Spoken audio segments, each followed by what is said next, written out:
Enjoyin mo lang yung buhay mo sa ngayon. May tamang panahon para sa mga ninanais mo. Naniniwala ka ba sa tadhana? Darating din tayo doon.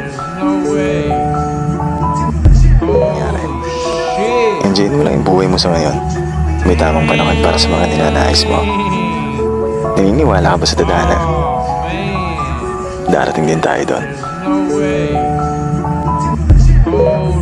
Nangyari. Enjoyin mo lang yung buhay mo sa ngayon. May tamang panahon para sa mga ninanais mo. Naniniwala ka ba sa tadhana? Darating din tayo doon. Nangyari. Enjoyin mo lang yung buhay mo sa ngayon. May tamang panahon para sa mga ninanais mo. Naniniwala ka ba sa tadhana? Darating din tayo doon.